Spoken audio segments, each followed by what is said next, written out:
കൂലി writer director Lokesh Kanagaraj. So ലിയോന് ശേഷം ലോകേഷ് കനകരാജ് ചെയ്യുന്ന ഫിലിമാണ്. സൺ പിക്ചേഴ്സാണ് പ്രൊഡക്ഷൻ. സ്റ്റാറിങ് രജനികാന്ത്, അതുപോലെ തന്നെ നാഗാർജുന, സൗബിൻ ഷാഹിർ, നമ്മുടെ കന്നഡ ഫിലിം ഇൻഡസ്ട്രിയിലെ ഉപേന്ദ്ര, അതുപോലെ തന്നെ എല്ലാവരും പറഞ്ഞ പോലെ തന്നെ അമീർ ഖാൻ ഒരു മേജർ ക്യാരക്ടർ ഇതിൻ്റെ അകത്ത് ചെയ്യുന്നുണ്ട്.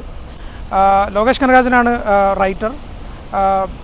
എന്താ പറയുക, ഫസ്റ്റത്തെ ക്വസ്റ്റ്യനിലെ ആൻസർ എന്ന് പറയുന്നത് ഇത് മെയിനായിട്ടുള്ള സംഭവം എല്ലാവരും ഭയങ്കരമായിട്ട് ക്യൂരിയസ് ആയിട്ടുള്ള കാര്യം എന്ന് പറയുന്നത് like is it an L C U ഫിലിമാണോ എന്നുള്ളതാണ്.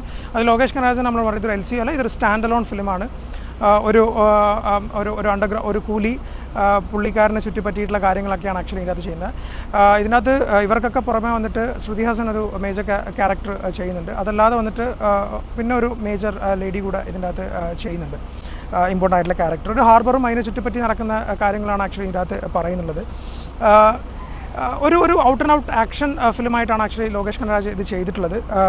അതിൻ്റെ കൂടെ തന്നെ വന്നിട്ട് ടെക്നിക്കൽ സൈഡിലേക്ക് വരുന്ന സമയത്ത് അനിരുദ്ധ് മ്യൂസിക്, അതുപോലെ തന്നെ എഡിറ്റർ ഫിലോമിൻ രാജ്, അതുപോലെ തന്നെ നമ്മുടെ ക്യാമറ എന്ന് പറയുന്നത് ഗിരീഷ് ഗംഗാധരൻ ISC ആണ് ചെയ്തിട്ടുള്ളത്. ലോകേഷിൻ്റെ സ്ഥിരം ടീമാണ് ചെയ്തിട്ടുള്ളത്. അപ്പോൾ ഇതിൻ്റെ പ്രൊഡക്ഷൻ വാല്യൂ ആണ് എനിക്ക് ഫസ്റ്റത്തെ ഒരു കൺസേൺ ആയിട്ട് തോന്നുന്നത്. ഓൺ ദ ഹോൾ സിനിമ എങ്ങനെയാണെന്ന് ചോദിച്ചു കഴിഞ്ഞാൽ ഫിലിം കൊള്ളാം. പക്ഷേ നമ്മൾ ഈ ഇൻ്റർവ്യൂവിലും അവിടെ ഇവിടെയൊക്കെ പോയിട്ട് ലോകേഷിനെ പല രീതിയിൽ ലോകേഷിൻ്റെ സിനിമേനെ സ്പോയിൽ ചെയ്യുന്നതായിട്ട് എനിക്ക് പേഴ്സണലി ഫീൽ ചെയ്യുന്നുണ്ട്. അതിപ്പോൾ ലിയോയിലായാലും ശരി, കൂലിയിലായിരിക്കുന്നില്ലെങ്കിൽ തന്നെ നമ്മൾ പറയാണ് ലൈക്ക് ഇതിൻ്റെ അകത്ത് ഇങ്ങനെയായിരിക്കും, ഇതിൻ്റെ ഇൻ്റർവൽ ബ്ലോക്ക് ഇങ്ങനെയായിരിക്കും. ലോകേഷിനെ ഒരു 2 മണിക്കൂർ 2.5 മണിക്കൂർ വന്നിരുന്ന് ഇത്തരത്തിലുള്ള സംഭവങ്ങൾ പറയുന്ന സമയത്തേക്ക് ആ സിനിമയുടെ ടോട്ടൽ ക്രക്സിനെ ഇത് ഭയങ്കരമായിട്ട് ബാധിക്കുന്നുണ്ടെന്ന് എനിക്ക് പേഴ്സണലി ഒരു അഭിപ്രായമുണ്ട്. അത് തന്നെ ആക്ച്വലി കൂലിയിൽ സംഭവിച്ചിട്ടുണ്ട്. കാരണം നമ്മളൊരു കൂലി ലൈക്ക് ലിയോ വന്നിട്ട് സെക്കൻഡ് ഹാഫ് ചെറുതായിട്ടൊന്ന് പാളിയ സ്റ്റേജിൽ വന്നിട്ട് കൂലിക്ക് അങ്ങനെ ഇനീഷ്യൽ ഹൈപ്പ് ഉണ്ടായിരുന്നില്ല. അതുപോലെ തന്നെ വന്നിട്ട് ഇതിൻ്റെ അനൗൺസ്മെൻറ്റ് വീഡിയോയും കാര്യങ്ങളൊക്കെ വന്നിട്ട് അത്ര ഒരു ഹൈപ്പിൽ വന്നില്ല. പക്ഷേ ഇതിനൊരു ഹൈപ്പ് ക്രിയേറ്റ് ചെയ്യാൻ വേണ്ടിയിട്ട് സൺ പിക്ചേഴ്സ് ഭയങ്കരമായിട്ട് വന്നിട്ട് ഇതിനകത്ത് ഇൻവെസ്റ്റ് ചെയ്തിട്ടുണ്ട്. അതിൻ്റെ ഒരു ഫലമായിട്ട് വന്നിട്ട് പാട്ടും മോണിക്കും അങ്ങനെയൊക്കെ ഇറങ്ങിയ സമയത്ത് ഒരു ഹൈപ്പ് ബിൽഡ് ചെയ്തിട്ടുണ്ട്. പിന്നെ ഇതൊരു എക്സ്ട്രീം ഹൈപ്പിലേക്ക് പിന്നെ വരുവാണ് ചെയ്തിട്ട്. ഈവൻ എൻ്റെ പേഴ്സണൽ ഒപ്പീനിയൻ പറയുകയാണെങ്കിൽ പിന്നെ എനിക്ക് ഇനീഷ്യലി ഇതിൽ വലിയൊരു ഹൈപ്പ് ഉണ്ടായില്ല. പക്ഷേ സ്റ്റിൽ പോകെ ഇതിലൊരു ഹൈപ്പ് ക്രിയേറ്റ് ആവുകയാണ് ചെയ്തിട്ടുള്ളത്. അപ്പോൾ ആ ഹൈപ്പ് തന്നെയാണ് ഈ സിനിമയുടെ പ്രശ്നം. അറ്റ് ദ സെയിം ടൈം ലോകേഷിന് ഒരിക്കലും ഒരു ആവറേജ് സിനിമ എടുക്കാൻ പറ്റാത്ത അവസ്ഥയിലേക്കുള്ള ഒരു ഭയങ്കരമായിട്ടുള്ള ബേർഡൻ ലോകേഷിൻ്റെ തലയിലുണ്ട് എന്നുള്ളതാണ് വേറൊരു സാഡായിട്ടുള്ള അവസ്ഥ.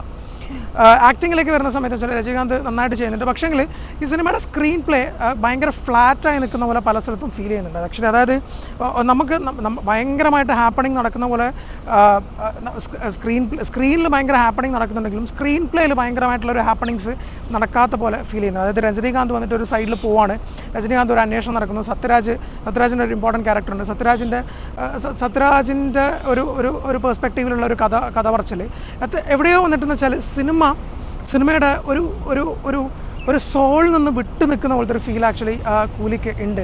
അത് വന്നിട്ട് ഇത്രയും സ്റ്റാർസ് ഉണ്ടായി, ഇപ്പോൾ നാഗാർജുന ഇവരെല്ലാം വന്നിട്ട് വളരെ നന്നായിട്ട് ചെയ്യുന്നുണ്ട്. പക്ഷേങ്കിൽ ഇതൊന്നും വന്നിട്ട് ഒരു ഭയങ്കര ഇമ്പാക്റ്റ് ക്രിയേറ്റ് ചെയ്യുന്നില്ല. ഇപ്പോൾ ലെറ്റ്സ് കൈദിയിലാകുന്ന സമയത്ത് ഒരു ചെറിയൊരു പോലീസ് ഓഫീസറുടെ ക്യാരക്ടർ എത്രമാത്രം വന്നിട്ട് നമുക്കൊരു ഇമ്പാക്റ്റ് ക്രിയേറ്റ് ചെയ്തിട്ടുണ്ട്. ഇപ്പോൾ വിക്രമിൻ്റെ ഏജൻറ്റ് ടീന എത്രമാത്രം ഇതിനകത്തും ലോകേഷ് പലതും ട്രൈ ചെയ്യുന്നുണ്ട്. പക്ഷേ എനിക്ക് പേഴ്സണലി പറയാമെങ്കിൽ എനിക്ക് വലിയൊരു ഇമ്പാക്റ്റ് ഈ സംഭവത്തിലൊന്നും വരുന്നില്ല എന്നുള്ളതാണ്. മ്യൂസിക്കിലേക്ക് വരുന്ന സമയത്ത് അനിരുദ്ധ് ഭയങ്കര ഗംഭീരമായിട്ടുള്ള മ്യൂസിക് ചെയ്തിട്ടുണ്ട്. ഈ സിനിമേനെ വന്നിട്ട് പിടിച്ചു നിർത്തുന്ന മെയിനായിട്ടുള്ള കാര്യം അനിരുദ്ധാണ്. പക്ഷേ അനിരുദ്ധിൻ്റെ ഒരു ബെസ്റ്റായിട്ടുള്ളൊരു പരിപാടി വന്നോ എന്ന് ചോദിച്ചാൽ അതും എനിക്ക് പേഴ്സണലി ഫീൽ ചെയ്തിട്ടില്ല. എന്നാലും പവർ ഹൗസും കാര്യങ്ങളൊക്കെ വരുന്ന സമയത്തേക്ക് ഇടയിലിടയിൽ ഈ ഒന്ന് രണ്ട് സ്റ്റാൻഡപ്പ് മൊമെൻറ്റ്സുകൾ ഉണ്ട് സിനിമയുടെ അകത്ത്. പക്ഷേങ്കിൽ അതൊക്കെ വന്നിട്ട് കഥയായിട്ട് ചേർന്ന് വരുമ്പോഴാണ് അത് അത്രയും എലിവേറ്റ് ആവുന്നുള്ളൂ. ഈവൻ നമ്മുടെ ജയിലറിലെ എലിവേഷനൊക്കെ അങ്ങനെയായിരുന്നല്ലോ. അത് നമ്മൾ ഇറപ്റ്റ് ചെയ്യുന്നുണ്ട്. പക്ഷേ ഇത് അങ്ങനെ ഒരു ഇറപ്ഷൻ തന്നോ ചോദിച്ചാൽ നമ്മൾ തിയേറ്റർ ഇറപ്റ്റ് ചെയ്യിപ്പിക്കുന്നതെന്ന് ചോദിച്ചാൽ അങ്ങനെ എനിക്ക് പേഴ്സണലി ഞാൻ കണ്ട തിയേറ്ററിൽ ഇല്ല. അനിരുദ്ധിൻ്റെ BGM ഭയങ്കരമായിട്ട് ഇതിനെ എൻഹാൻസ് ചെയ്യുന്നുണ്ട്. പിന്നെ അതുപോലെ തന്നെ ട്രെയിലറിൽ വന്നിട്ടുള്ള BGM അല്ലാതെ വേറെ ഭയങ്കരമായിട്ടുള്ള BGM ഒന്നും ഇതിനകത്ത് വരുന്നില്ല. പിന്നെ റെട്രോ മ്യൂസിക്കും കാര്യങ്ങളൊക്കെ വന്നിട്ട് ലോകേഷ് എന്ന് പറയുന്നുണ്ട് അത് ഔട്ടായി. അപ്പോൾ പിന്നെ അത് പിന്നെയും അത് കൊണ്ടുവരുന്നതിൻ്റെ ഒരു റീസൺ എനിക്ക് മനസ്സിലാവുന്നില്ല. സിനിമ വന്നിട്ട് ഭയങ്കര സ്പീഡാണോ, ലോകേഷ് പറഞ്ഞില്ല 150 രൂപീസിന് വേർത്താണോ, ഭയങ്കര സ്പീഡായിട്ടുള്ള ഹാപ്പണിങ്സും കാര്യങ്ങളും നടക്കുന്നുണ്ട്. ശ്രുതി ഹാസൻ ഒരു സൈഡിൽ ഇത്രയും, പിന്നെ സൗബിനും നല്ലൊരു ക്യാരക്ടർ ചെയ്തിട്ടുണ്ട്. ആക്ച്വലി സൗബിനാണ് ഒരു ഔട്ട് ആൻഡ് ഔട്ട് ക്യാരക്ടറിൻ്റെ അത് ചെയ്തിട്ടുള്ളത്. എല്ലാവരും ഈ സിനിമയിലുണ്ട്. പക്ഷേ ഒരു പഞ്ച് ഈ സിനിമയ്ക്ക് വരുന്നില്ല എന്നുള്ളതാണ് ആക്ച്വലി ഈ സിനിമയുടെ ഏറ്റവും വലിയ പ്രശ്നമായിട്ട് എനിക്ക് ഫീൽ ചെയ്തിട്ടുള്ളത്. സോ കൂലി അങ്ങനെ പറഞ്ഞ് കൂലിയും റിലീസായിരിക്കുകയാണ്. കൂലി എങ്ങനെയുണ്ട് എന്ന് ചോദിച്ചു കഴിഞ്ഞാൽ കൂലി വന്നിട്ട് എബോവ് ആവറേജിൽ നിൽക്കുന്ന ഒരു സിനിമാനുഭവമായിട്ടാണ് എനിക്ക് പേഴ്സണലി ഫീൽ ചെയ്തിട്ടുള്ളത്. അതിൻ്റെ പ്രശ്നങ്ങൾ കൂലിയുടേതായിട്ടുള്ള പ്രശ്നങ്ങളുണ്ട്.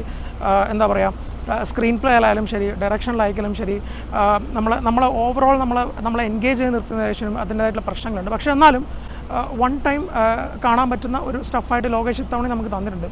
എനിക്ക് പേഴ്സണലി ഫീൽ ചെയ്യുന്നതെന്ന് വെച്ചാൽ കുറച്ചും കൂടിയും വന്നിട്ട് നമുക്ക് നമ്മുടെ സിനിമ കുറച്ചും കൂടി സംസാരിക്കട്ടെ. നമ്മളിങ്ങനെ വന്നിരുന്ന് ഓവറായിട്ട് പറയുന്ന സമയത്ത് ഓവർ എക്സ്പെക്ടേഷൻ ആൾക്കാരുടെ ഇടയിൽ വരുന്നുണ്ട്.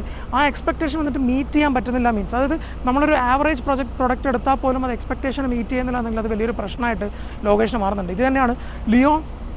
എനിക്ക് പേഴ്സണലി കമ്പയർ ചെയ്യുമ്പോൾ ലിയോ വന്നിട്ട് അത്രയും ഹൈപ്പിനുണ്ടായിട്ടും ആ ഒരു ഹൈപ്പ് അറ്റ്ലീസ്റ്റ് ഒരു 80% മീറ്റ് ചെയ്തു. പക്ഷേ കൂലിയുടെ കേസിലാണെങ്കിൽ എനിക്ക് പേഴ്സണലി വലിയ ഹൈപ്പ് ഉണ്ടായില്ല. എന്നിരുന്നാൽ പോലും എനിക്ക് കംപ്ലീറ്റ്ലി സാറ്റിസ്ഫൈഡ് ആയിട്ട് ആക്ച്വലി കൂലി ഫീൽ ചെയ്തില്ല. ഈവൻ ദോ ഈ ഫാക്ടേഴ്സ് ഒക്കെ ഉണ്ടെങ്കിലും ഇവൻ ആമീർ ഖാൻ വരെ വരുന്നുണ്ട്. പക്ഷേ ആമീർ ഖാനൊക്കെ വന്നിട്ടെന്ന് വെച്ചാൽ നമ്മൾ വിചാരിക്കുന്ന പോലെ ഒരു ഇതല്ല. പക്ഷേ ലാസ്റ്റ് ക്ലൈമാക്സിലൊരു 10 മിനിറ്റ്സ് വന്നിട്ട് ഒരു 5-10 മിനിറ്റ്സ് പിന്നെയും ഫിലിം വന്നിട്ട് ഒന്നും കൂടി എൻഗേജിങ് ആയ പോലെ തോന്നി. പക്ഷെ അത് ടു ലേറ്റ് ആയിരുന്നു ആക്ച്വലി. അതാണ് എനിക്ക് പേഴ്സണലി ഫീൽ ചെയ്തിട്ടുള്ളത്. ആകെ മൊത്തത്തിൽ കൂലി ഒരു വൺ ടൈം എക്സ്പീരിയൻസ് ആയിട്ടാണ് എനിക്ക് ഫീൽ ചെയ്തിട്ടുള്ളത്. നിങ്ങൾക്ക് ഡിഫറെൻ്റ് ആയിട്ടുള്ള ഒപ്പീനിയൻസ് ഉണ്ടെങ്കിൽ നിങ്ങൾക്ക് പറയാം. നിങ്ങൾക്ക് ഡിപ്പെൻസ് പേഴ്സൺ ടു പേഴ്സൺ ആണല്ലോ. ബട്ട് സ്റ്റിൽ എനിക്ക് പേഴ്സണലി കൂലി വന്നിട്ട് ഒരു എബോവ് ആവറേജ് അല്ല ഒരു ആവറേജ് എക്സ്പീരിയൻസ് ആയിട്ടാണ് തോന്നിയത്. സോ ഡു വാച്ച് കൂലി ഇൻ യുവർ തിയേറ്റേഴ്സ്.